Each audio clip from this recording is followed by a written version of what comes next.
paz do Senhor a todos. Amém. Vamos abrir as nossas Bíblias em Atos.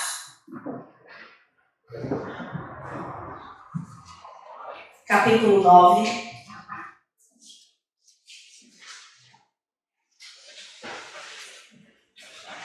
E vamos ler a partir do versículo 36. Atos capítulo 9, a partir do versículo 36. Entendeu?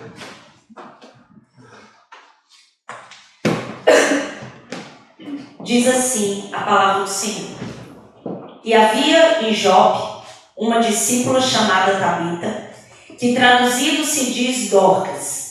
Essa estava cheia de boas obras e esmolas que fazia.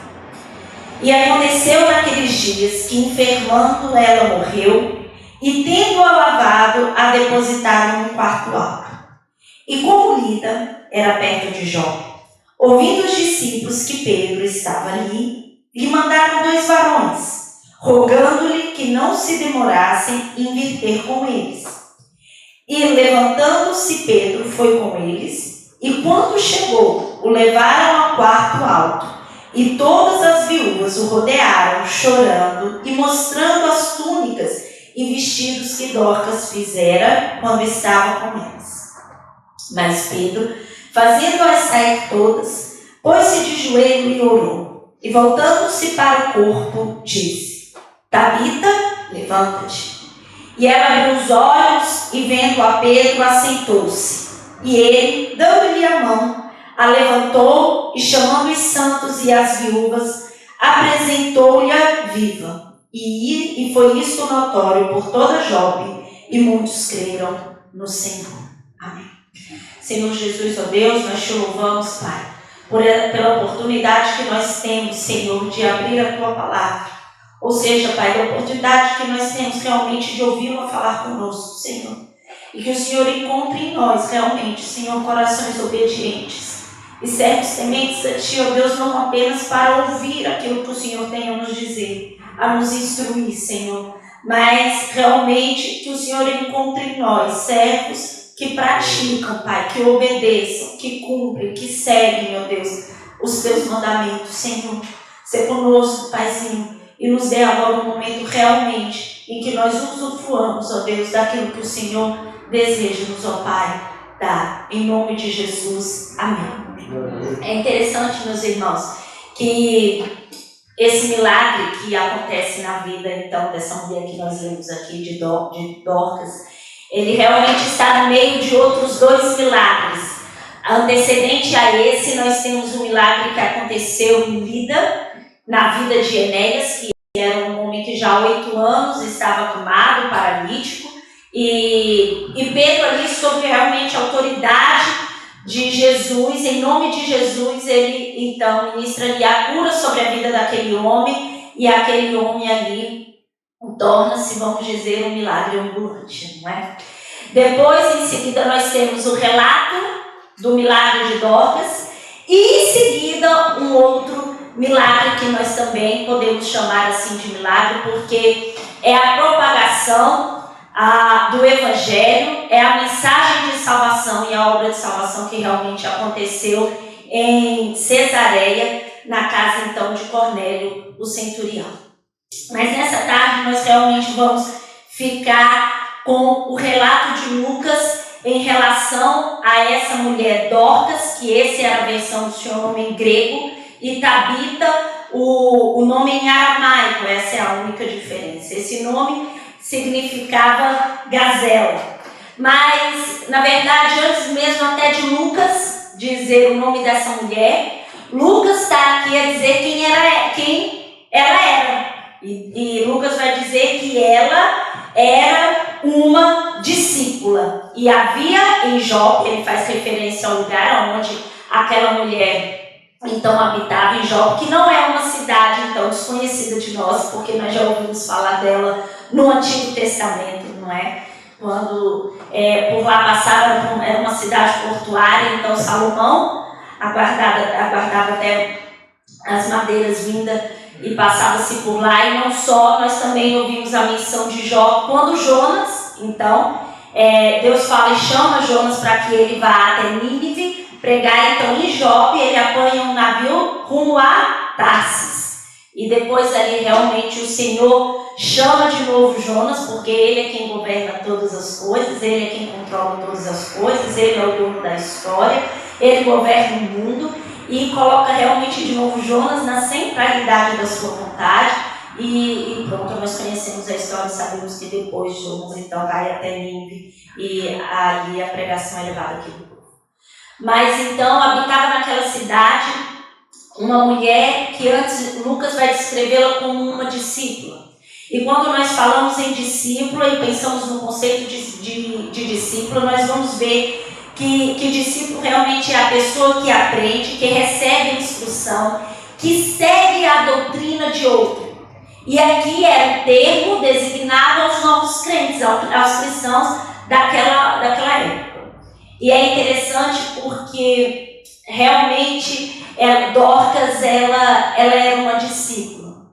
E a prova de que ela era uma discípula é pela informação que Lucas apresenta em seguida.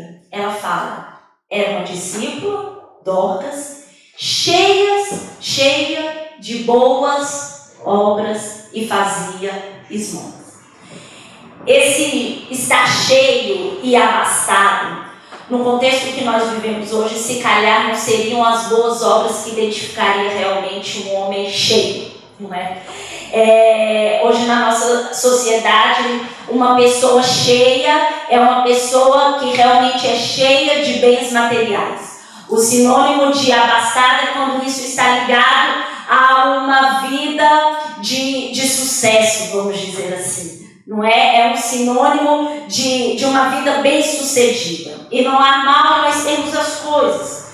Mas, na verdade, quando nós somos discípulos, aquilo que nós temos já não tem tanta relevância enquanto aquilo que nós somos. E é isso aqui que Lucas quer destacar. Ele não quer mostrar simplesmente as posses que essa mulher até poderia ter porque ela servia os outros porque ela tinha.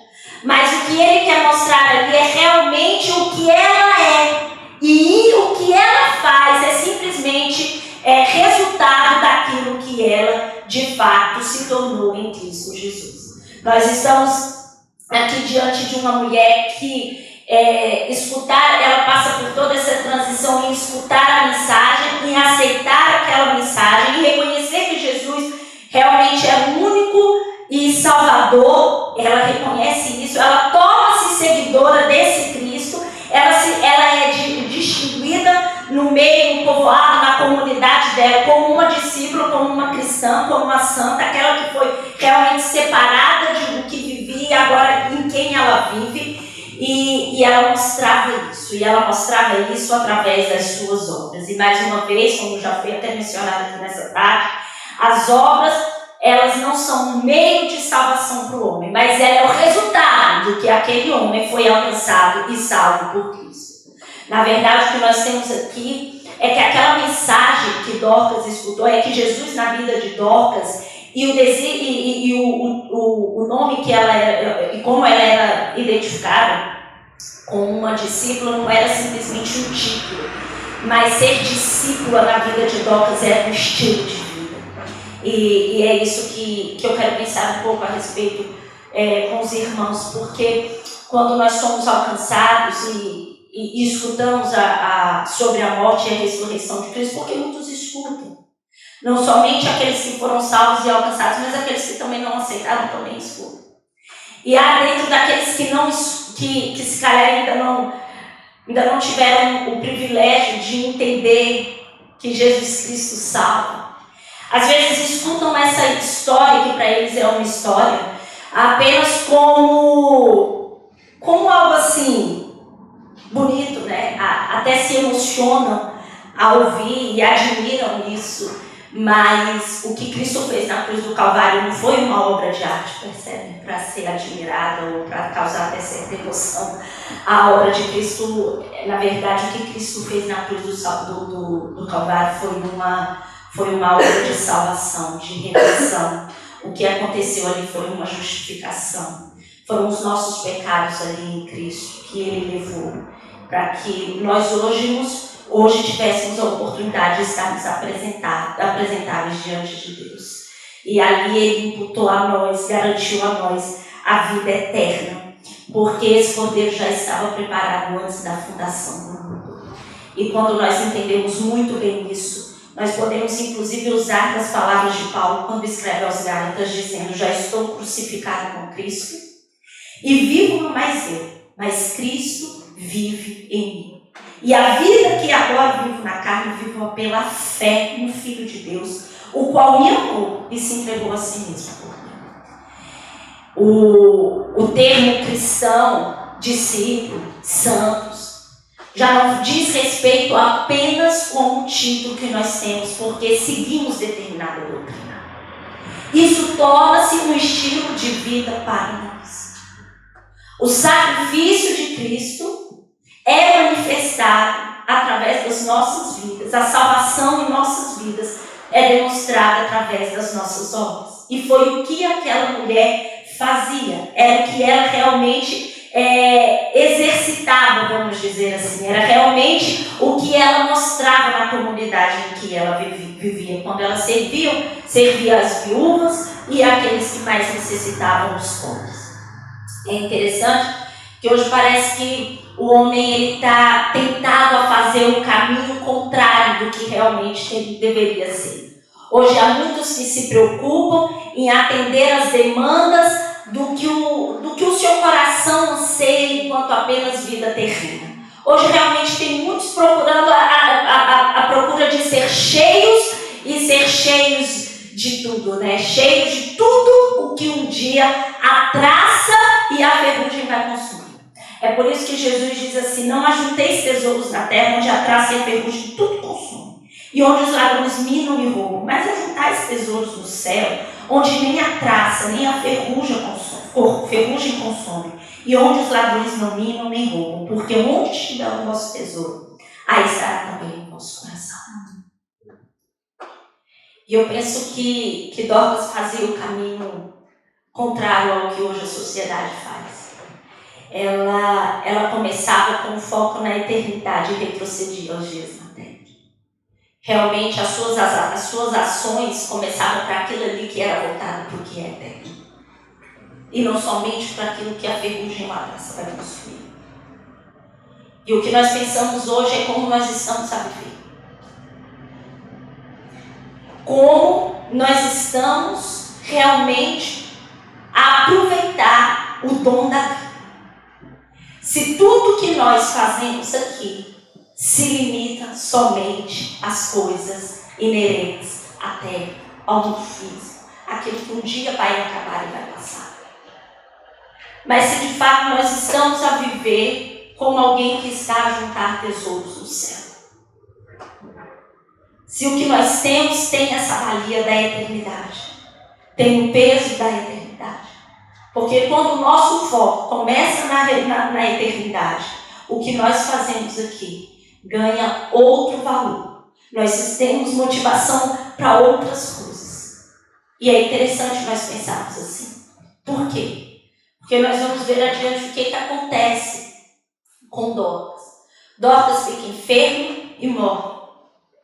E isso daqui é algo que a Bíblia fala e muitas vezes reforça em diferentes passagens. Não é porque nós somos salvos, não é porque até praticamos as boas obras, não é porque somos dedicados à casa do Senhor, não é porque nós oramos, buscamos a Deus que nós estamos livres. Nós estamos sujeitos aos bons e maus dias. A Covid chega para o ímpio como chega para o justo. O sol está sobre o justo, como a chuva também não está só sobre o ímpio. O sol vem para o justo, vem para o ímpio, a chuva vem para o justo e vem para o ímpio. Então a pergunta é, Gisele, qual a diferença então? Já que tudo será a mesma coisa.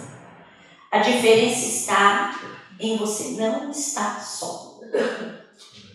A diferença está sobre a promessa que paira sobre as nossas vidas. foi o que nós acabamos de cantar. Sobre as promessas de Deus. Nada se compara às promessas que eu tenho em ti. E a promessa do Senhor é que nós não estaremos só. É que nós não vamos nem passar pelos dias bons e nem pelos dias maus sozinhos. Mas que Ele estará conosco durante todos os dias enquanto aqui nós estivermos. Portanto, todos nós enfermamos e todos nós vamos passar por dificuldades, sim.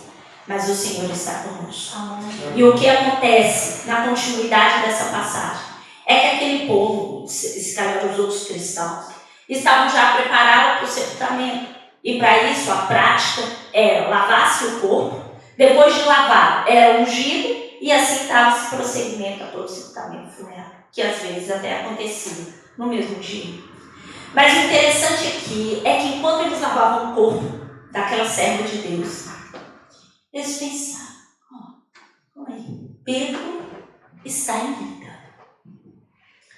E isso é próximo. Alguns dizem 15, outros 17 quilômetros até Jope. Estimava-se uma caminhada de 3 horas, mais ou menos. Vamos enviar, então, 2 varões para que vão ter com Pedro. E peça, por favor, que ele não se demore, não se atrase, mas que ele venha logo para ter conosco. Quando aqueles cristãos, aquelas pessoas decidem isso, de chamar Pedro como se fosse antes de dar continuidade ao sepultamento, é porque eles criam que Deus poderia fazer alguma coisa. Na verdade, o que eles tinham ali era uma fé em ação. E é interessante que, se nós formos olhar para os relatos que nós temos de cura nos evangelhos, nós vamos ver muitos também ouvindo dizer que Jesus passaria por ali. E sabendo que Jesus estava lá, não é? Aquele paralítico, quando soube que Jesus estava ali, os seus amigos levaram, passou pelo telhado, mas ele chegou lá. O mesmo a gente vê com a mulher que padecia do fluxo de sangue. E vários outros momentos. Eles sabiam que Jesus estava ali e também remeteu a isso. Eles sabiam que Pedro estava lá. E por que então não chamar Pedro? Ou seja, não era Pedro, mas por que não clamarmos a Deus, sendo que Deus também pode operar um milagre como operou em vida? E eles chamam, e eles vão lá e enviam esses 2 varões. Amados, a nossa fé tem que ser uma fé que resulta sim. Porque se nós não lançarmos mão da nossa fé, nós não vamos conseguir. Não é dizer apenas que eu posso orar a um Deus que me ouve e que me responde. É de fato nós orarmos a nosso Deus. Não, eu sei que se eu orar a Deus, Deus pode mudar essa história. Mas não oramos. Eu sei que se Ele me buscar e eu bater, Ele vai abrir. Mas nós não batemos. Que se buscar, acharemos, mas nós não buscamos. E eu não estou aqui a acusar os irmãos, não é isso? Porque isso também é uma reflexão para mim. A minha fé não pode ficar só no meu campo de consciência. Que existe um Deus, que Ele tem poder e que Ele pode intervir. Mas eu tenho que fazer uso disso. Porque foi o próprio Jesus que disse: vinde a mim, todos os que estáis cansados e sobrecarregados. Não foi ninguém que falou assim: olha, Jesus disse, Ele mesmo disse, vinde a mim. E quantas vezes nós estamos cansados, nós estamos estafados, desanimados, desesperançosos. E o Senhor diz: vinde a mim. Vinde a mim. Amados, se fosse eu a chamar, vocês poderiam até pensar: esse cara é melhor não ir. Mas não sou eu. Foi aquele que mudou a minha história, que mudou a sua história. Foi aquele que mudou o meu destino e mudou o seu destino. Foi aquele que, quando nós estávamos mortos, trouxe-nos a vida. É Ele quem diz: vinde a mim. E dando prosseguimento, nós vamos ver que ele chama Pedro e Pedro atende o pedido daquele povo. E quando ele chega, imediatamente ele é levado ao quarto alto. Esse quarto na casa era o quarto geralmente onde ficavam os hóspedes e era ali que o corpo de Dorcas estava. E quando Pedro chega, ele se depara com uma cena que era uma cena comum, porque quando alguém morria, tinham aquelas mulheres que pranteavam. Mas aquilo ali era comum ter pessoas a chorar. Mas algo ali foi também diferente. Porque quando Pedro chega, aquelas viúvas começam a mostrar as túnicas, as vestimentas, ou seja, as obras, o fruto do que Dorcas já havia feito. E aqui nós vamos pensar, os nossos frutos, eles nos denunciam.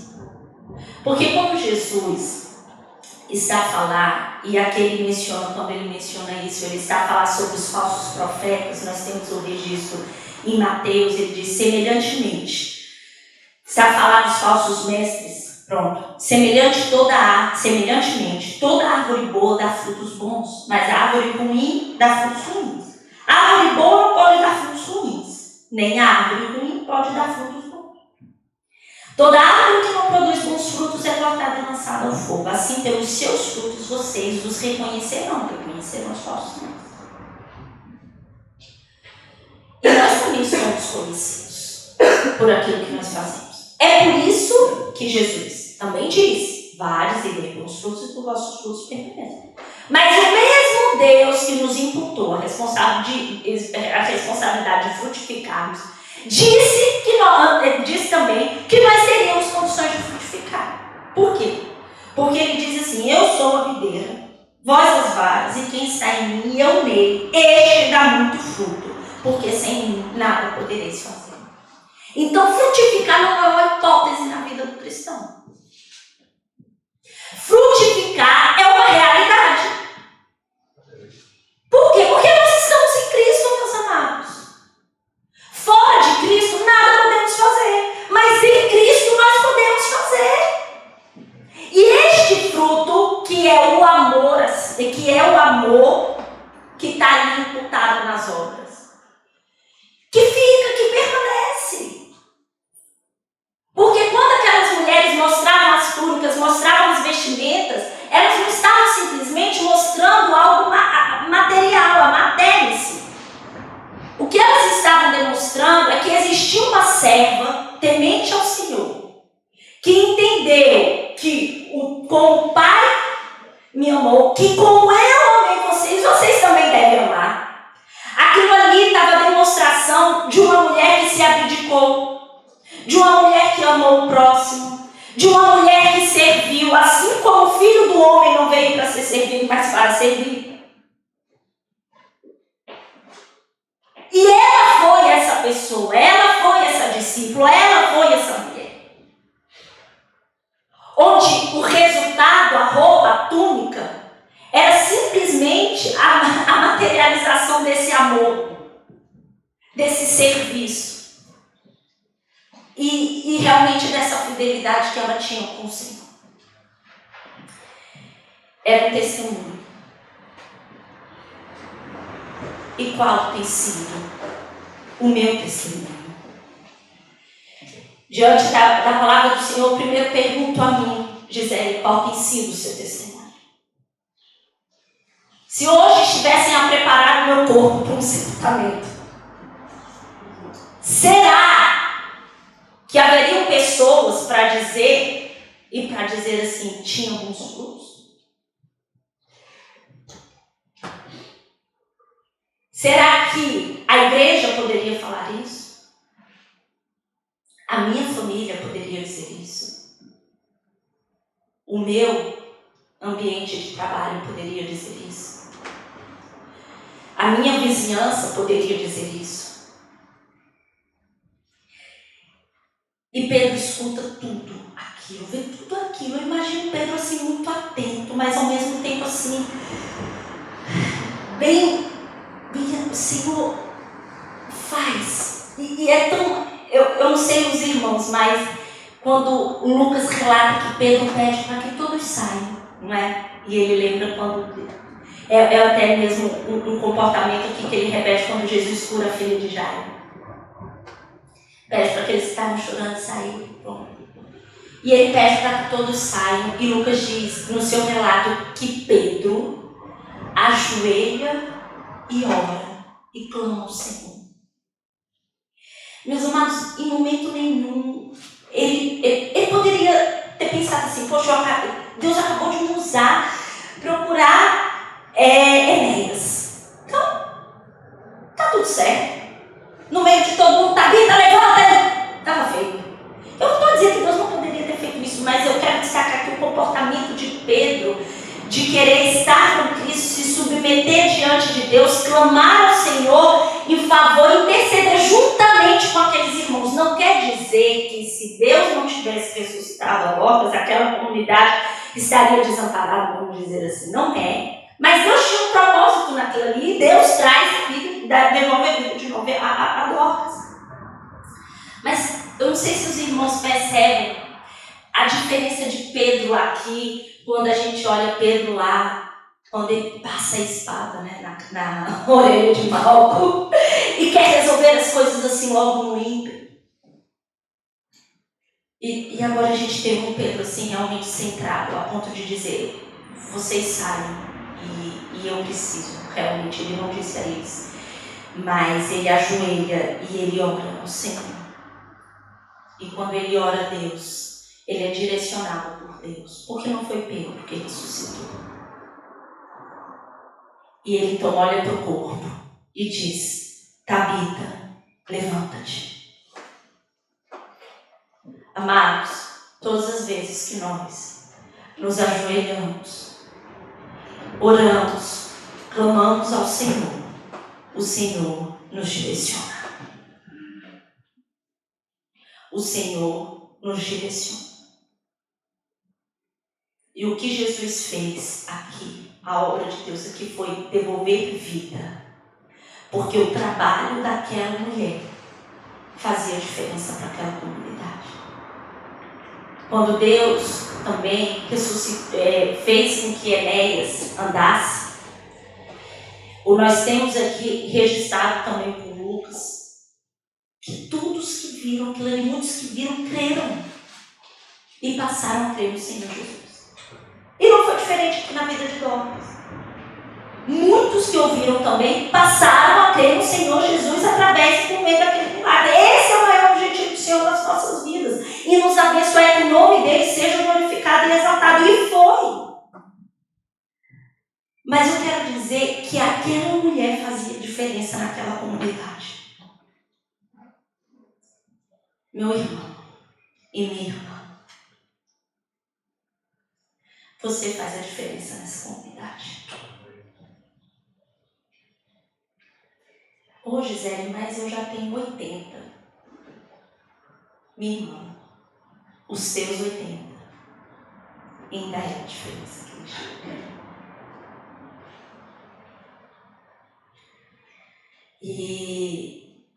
E o milagre que nós temos aqui é o milagre da ressurreição. E o que nós vemos aqui é que realmente Deus manifesta esse seu poder em diferentes áreas. Na área da salvação na vida de Cornélio, na ressurreição na vida de Dorcas, em uma intervenção física na vida de Enéas. Não há área onde Deus não possa atuar. Quando Deus nos assiste, Ele nos assiste por completo. E às vezes nós não estamos enfermos fisicamente, ou não estamos enfermos apenas fisicamente,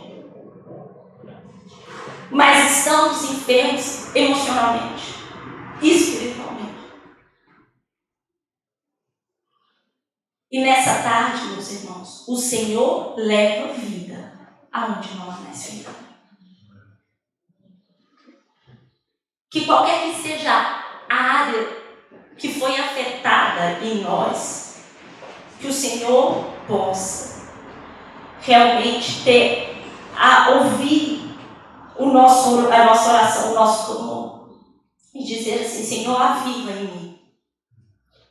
Aviva nessa área aqui da minha vida, é isso que eu preciso. Senhor, aqui eu já estou praticamente morta. Mas o Senhor pode trazer vida. Porque o Senhor traz vida. E vida em abundância. E depois disso, Pedro, então ela senta, Pedro estende as mãos, coloca de pé, e chama os outros santos e as viúvas e apresenta então Dorcas viva. E isso também foi notório em todo Jope, como eu disse aqui, por toda Jope, como eu disse, muitos depositaram a confiança no Senhor.